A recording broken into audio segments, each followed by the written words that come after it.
So I'm going to enter the track to use the 3 points of contact. Parking brake applied, transmission are neutral. My seat is properly adjusted for me. I'm going to fasten my seatbelt. Unfasten my seatbelt, refasten my seatbelt. Seatbelt is secure, has no cuts, no frays. Depress the clutch, cover the service brake, insert the key, turn to the on position. Air pressure is 110 psi. I'm now going to perform a low air pressure warning test by applying my service brake and releasing my trailer air supply and my parking brake. Begin fanning down the system to approximately 60 psi or half the governed air pressure, or I will get a visual and audible warning. At 60 psi, I see my light and I can hear my buzzer. I'm going to continue fanning down the system between 45 and 20 psi, where my brake relays will automatically activate. My trailer air supply relay activated at 90 psi because I do not have a trailer. My parking brake relay activated at 30 psi. Parking brake applied, transmission neutral. Depress the clutch, covering the service brake, start the engine.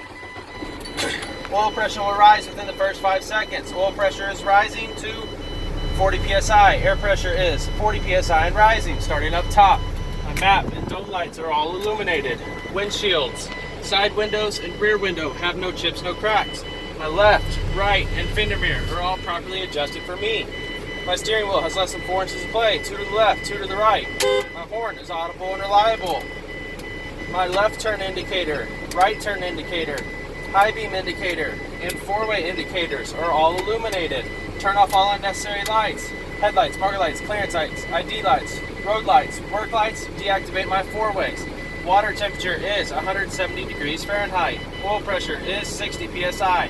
DEF level is full. Fuel level is full. RPMs are approximately 600 and responsive to fuel. My voltmeter is 13.5 volts. Air pressure is 70 psi and rising. Release my hand valve. Windshield wipers are secure and have proper tension due to removal of the washer fluid on the windshield. My air conditioning works on all 4 levels. My heat on the floor works on all 4 levels.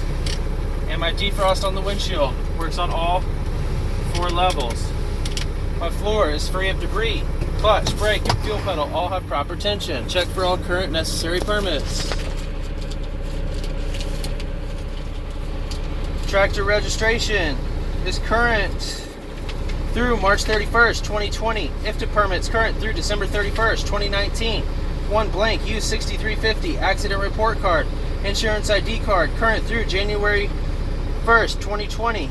And my e-hazmat card and e-hazmat permit current through July 18th, 2019.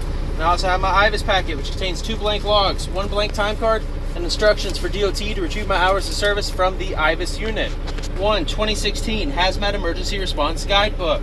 Air pressure is 100 psi. I will now test the parking brake. Depress the clutch, covering the service brake. Shift transmission into the lowest forward gear. Slowly release the clutch without applying any fuel. Tug against the parking brake. Parking brake held. I will now test the service brakes by releasing the parking brake with the vehicle into motion. Then the first rotation of tires, apply the service brake. Service brake held. I will now back up to my dolly within 2 feet but not touching, aligning the pedal hook with the dolly eye.